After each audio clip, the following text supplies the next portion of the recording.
Je suis belle et impétueuse, à la fois forte et fragile. Je suis votre oxygène, vos ressources, votre équilibre. Notre histoire est commune. Nos chemins s'entrecroisent. Sur le chemin de vie, je vous accompagne et vous offre en partage tous mes bienfaits.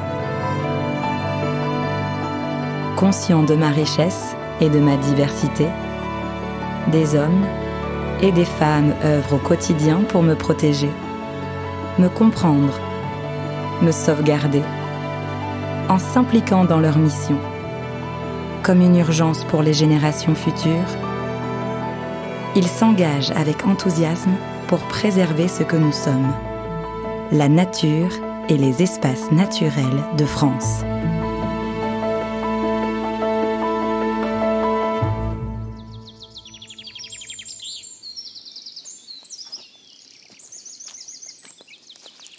Les aires protégées françaises, c'est un grand réseau de différents acteurs. On a les parcs nationaux, les parcs naturels régionaux, les réserves naturelles, les conservatoires. Et chacun travaille dans un territoire différent finalement. Ça peut être en mer, sur le littoral, en montagne. Et tous ensemble, on contribue à préserver la biodiversité. L'enjeu, il est de renforcer les aires protégées existantes. Nous avons aussi besoin d'étendre le réseau. Et donc aller tendre vers 10% de protection forte notamment et 30% de sites classés en aire protégée, puisque la biodiversité continue à s'effondrer. Le changement climatique renforce ce phénomène et donc on a une urgence à agir. Il faudrait qu'on arrive à ce que la préservation de la biodiversité et les espaces naturels deviennent une vraie composante de l'aménagement du territoire, que ces aires protégées deviennent un joyau finalement, qu'on soit heureux de conserver pour les générations futures.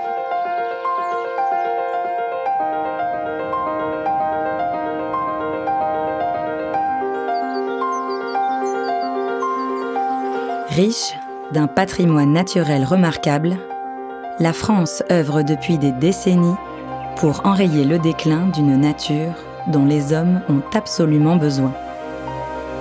Entre l'Allier, le Vercors, les Calanques en Méditerranée et l'île de la Réunion, nous vous proposons un voyage au cœur de milieux naturels bénéficiant de cette protection à la française, pour y rencontrer celles et ceux qui œuvrent au quotidien, au travers de leurs missions et leurs engagements.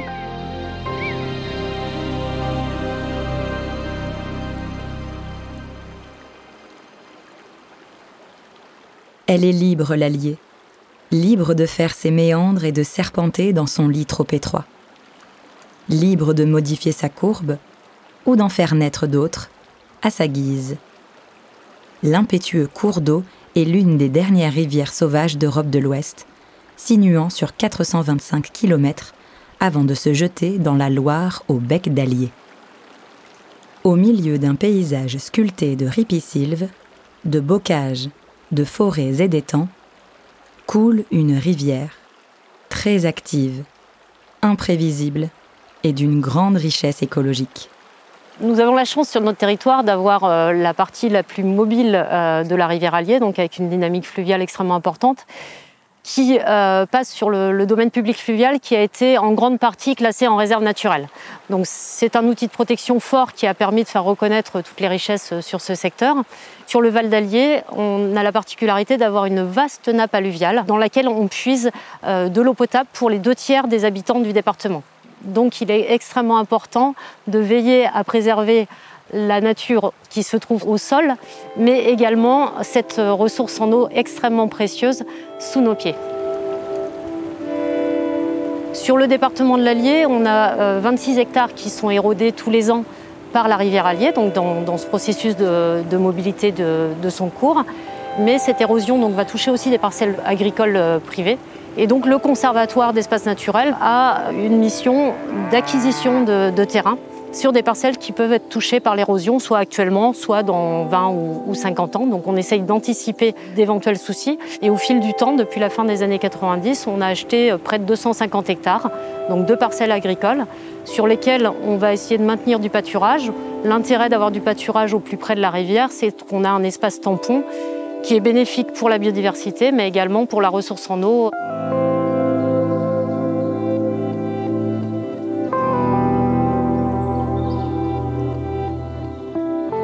Préserver un territoire tout en laissant libre accès aux citoyens reste une question majeure. Où et comment positionner le curseur entre protection des sites et accueil du public? Ce qu'on a mis en place ici récemment, c'est un schéma de valorisation. Donc en fait, sur 10 sites de la réserve naturelle, on a créé des sentiers qui sont fléchés avec des panneaux pédagogiques pour qu'ils puissent découvrir la réserve, pour qu'ils puissent découvrir le patrimoine naturel, la faune, la flore, tout en minimisant les impacts, je dirais, sur les autres espèces, et toujours rappeler aux gens qu'ici, ils sont dans une réserve naturelle et qu'il y a une espèce de code de bonne conduite à respecter. Par rapport aux usagers locaux et par rapport aux touristes, ça a été un petit peu compliqué au tout début de la création de la réserve naturelle, où il y avait encore quelques tensions, quelques malentendus surtout. Mais effectivement, les efforts qui sont faits depuis quelques années font qu'aujourd'hui, la réserve naturelle est bien perçue par toutes les personnes qui la fréquentent.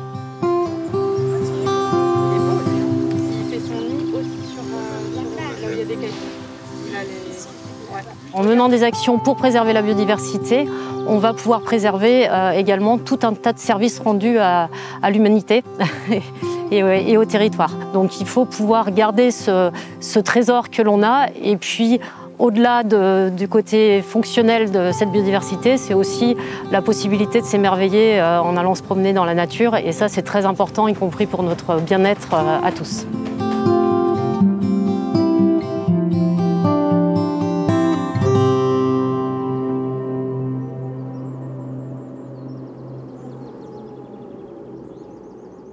Un colosse, une véritable forteresse naturelle, un millefeuille de sédiments où la blancheur du calcaire donne l'impression de neiges éternelles. Le massif du Vercors est incontestablement un haut lieu de la biodiversité en Europe et peut s'enorgueillir d'être l'un des premiers parcs naturels régionaux de France. Ce territoire de montagne, époustouflant de beauté, doit faire face à la fois à l'emprise croissante des activités humaines et aux effets du changement climatique. Alors je pense que les grands défis, j'en vois deux. Le premier, c'est l'adaptation au changement climatique, et le deuxième, ça serait la gestion de la fréquentation qui est en augmentation constante. Donc sur l'adaptation au changement climatique, c'est vrai que comme on est un massif de moyenne montagne, on a un certain nombre d'espèces qu'on appelle des reliques glaciaires, donc qui sont habituées à des climats plutôt froids et qui, avec le changement climatique, ont tendance à monter vers les hauteurs et donc trouvent de moins en moins de domaines vitaux. Et le deuxième sujet, c'est effectivement la question de la fréquentation de nos espaces naturels. Malgré tout, c'est une forme de pression sur la faune et sur la flore, donc il faut arriver à comprendre ça, un petit peu l'organiser, sensibiliser les gens pour que ça se passe au mieux.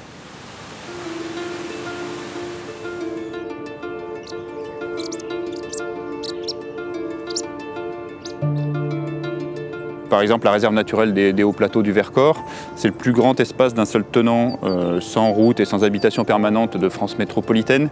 Donc on a vraiment été attaché à ne pas trop aseptiser tout ce qui était signalétique. Donc il y a un GR qui la traverse, qui peut être sécurisant, et tout le reste est très très peu balisé pour que les gens puissent encore un peu se perdre. Ça fait partie du plaisir et découvrir les espaces naturels. Donc c'est vraiment, on essayait de faire des projets plus qualitatifs pour arriver à laisser cette place à la nature dans le Vercors. Le Vercors recèle un grand nombre d'espaces naturels remarquables qui nécessitent des mesures réglementaires de protection ou contractuelles de préservation, menées avec des acteurs locaux, agriculteurs, forestiers, collectivités.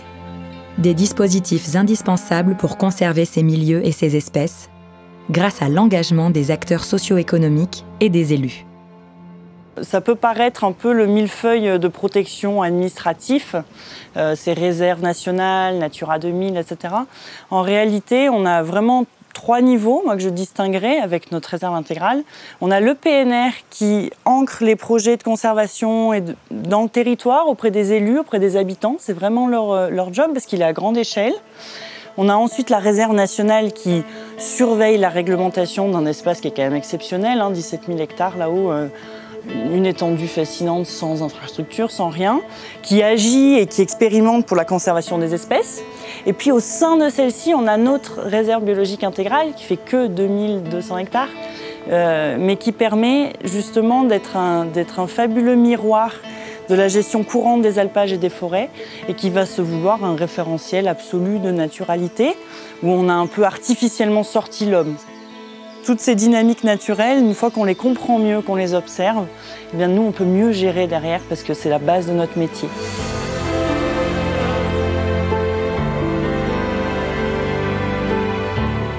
Donc c'est vrai que l'outil parc naturel régional, je trouve qu'il est vraiment intéressant parce que depuis le début, c'est-à-dire les années 70, on a fait le pari que la protection de la nature ne pouvait pas se faire sans les habitants, sans les professionnels.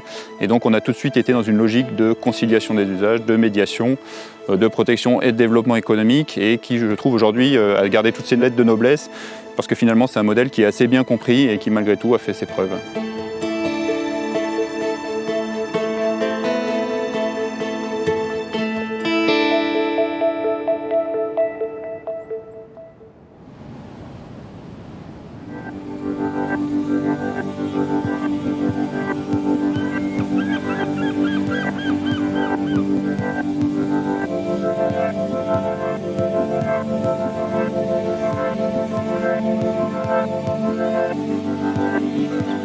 Avant-dernier né des parcs nationaux français, les calanques sont partie intégrante d'une culture méditerranéenne à l'identité territoriale forte et enracinée. Situé aux portes de Marseille et de Cassis, soumis aux rudesses du réchauffement climatique et au tourisme de masse, sa mission de protéger les écosystèmes remarquables est à la fois un compromis entre traditions qui perdurent, usages contemporains et nécessité de conserver pour les générations futures.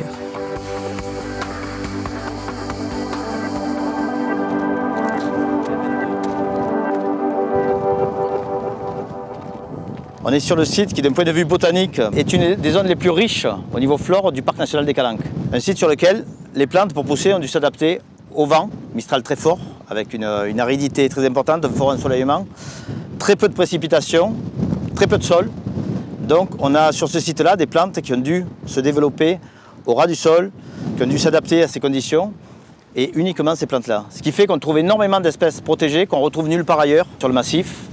Donc une végétation tout à fait particulière qui était adaptée à toutes les conditions climatiques, mais qui n'est pas adaptée au piétinement, qui n'est pas adaptée aux roues des voitures, qui n'est pas adaptée aux accumulations de déchets ni au barbecue. Quand le parc a été créé, c'était un site un peu à reconquérir. Ça prend du temps pour arriver à expliquer les enjeux de protection. Les gens qui ont grandi au Goudes ont toujours vu ces plantes-là autour de chez eux, sans savoir que ces plantes-là poussent uniquement autour de chez eux. Les Marseillais entretiennent un rapport privilégié avec cet espace naturel. Tout d'abord parce qu'il était préexistant à la création de l'établissement public Parc national des Calanques. C'est ici que se sont exercées un certain nombre de traditions, de coutumes, et les familles marseillaises y ont une part de leur histoire. C'est donc aussi un patrimoine immatériel. Il y a aujourd'hui une demande grandissante d'espace de nature, et nous avons à gérer à la fois ce besoin grandissant de nature et la nécessité de préserver cet espace. Préserver un espace naturel pour ne jamais y avoir accès, c'est un non-sens. Donc l'idée aujourd'hui, c'est d'avoir une autre expérience au sein du parc et sur l'ensemble de la ville et du littoral. Une expérience qui soit plus raccord avec les enjeux environnementaux du XXIe siècle, avec l'urgence climatique. Une expérience durable. Pour cela, il faut un tourisme authentique. Il faut mettre fin ou limiter le tourisme de masse. Donc c'est donc un autre modèle touristique qu'il nous faut aujourd'hui mettre en branle.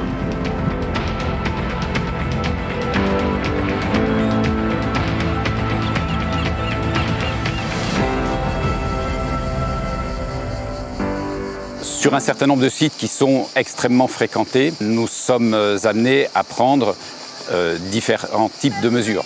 D'une part, nous avons aménagé des sentiers de façon à permettre de canaliser le public sur ces espaces, et des campagnes d'information sur les bons gestes ou sur les bons comportements dans le milieu naturel. Et puis, lorsque nous arrivons sur des sites qui sont extrêmement fragiles et qui se trouvent en situation d'hyperfréquentation, Par exemple ici, sur ce site de la calanque de Sugiton, il peut y avoir jusqu'à 2000 personnes par jour sur ce site, alors que la plage et les rochers qui peuvent accueillir sans impact sur le milieu le public correspond à environ 200-220 places. Nous souhaitons bien entendu maintenir un dispositif qui reste gratuit parce que l'accès à la nature doit être accessible pour tous. Et donc nous réfléchissons donc à mettre en place un dispositif de permis de visite pour l'année 2022. Le travail sur plus de protection passe forcément par une forme de co-construction avec l'ensemble des acteurs du territoire. Ça ne peut pas être des dispositions qui seraient imposées par le gestionnaire. C'est véritablement des politiques et des mesures qui doivent se construire avec les acteurs qui sont sur le territoire.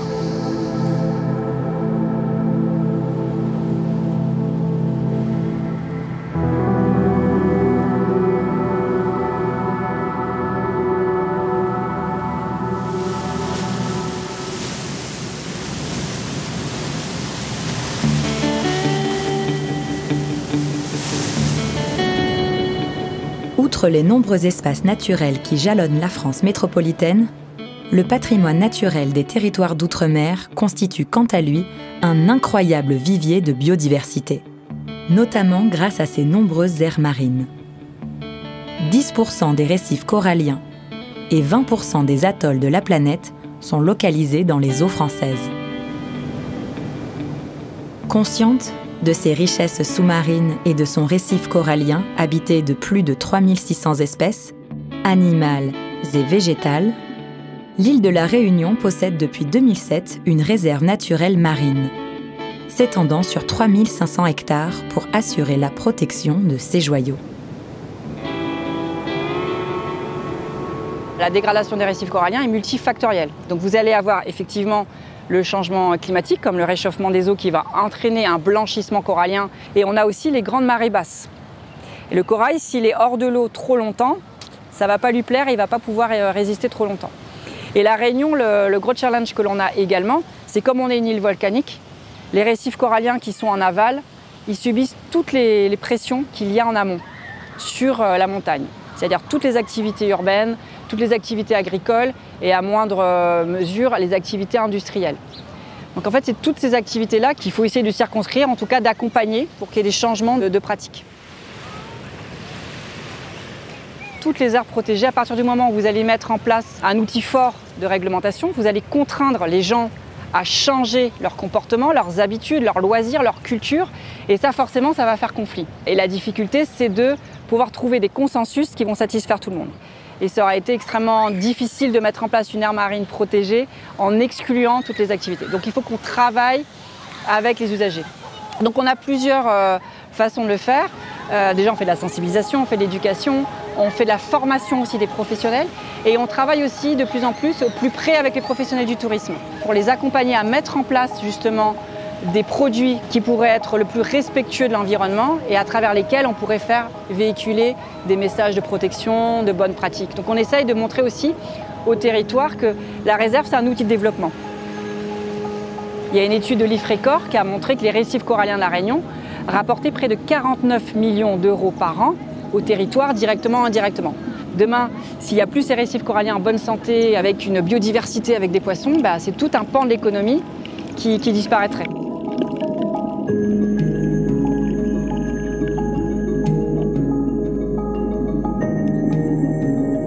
En fait, les usagers ont envie de s'impliquer dans la protection de l'environnement.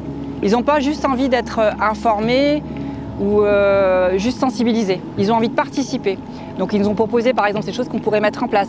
Ils nous ont proposé par exemple d'être des ambassadeurs, d'être des sentinelles, d'aller faire de la prévention pour nous auprès du grand public. Et surtout avec les enfants qui maintenant ont une connaissance de par l'éducation qu'ils ont en classe. On a des animations nature, on a le sentier sous-marin, on a également les aires marines éducatives qui marchent super bien, qui font que les enfants, ils sont plus des fois sensibilisés que leurs parents. Et les enfants vont eux-mêmes sensibiliser leurs parents, etc.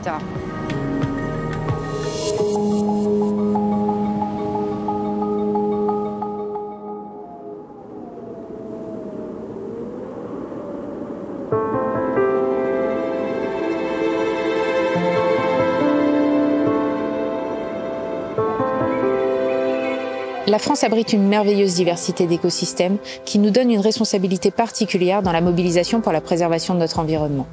Les écosystèmes sont fragiles et d'autant plus exposés que le changement climatique les impacte directement. Au niveau mondial, 1 million d'espèces sont menacées de disparition sur les 8 millions identifiés. Et rien qu'en France, en 30 ans, nous avons perdu 23% des populations d'oiseaux, ce qui est le reflet d'un effondrement général de la biodiversité à l'œuvre.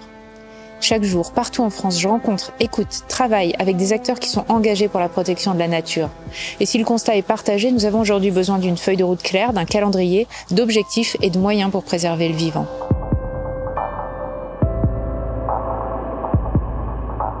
J'ai présenté en janvier 2021 la stratégie nationale pour les aires protégées et le président en a fixé les principaux caps. D'ici à 2022, les aires protégées françaises couvriront 30% de notre territoire, dont 10% en protection forte. Grâce à elles, 100% des récifs coralliens seront protégés d'ici à 2025. Notre action, elle doit porter sur tous les milieux, terrestres comme marins, en métropole comme en outre-mer, et en ciblant les milieux particulièrement vulnérables comme les forêts, les zones humides ou encore le littoral.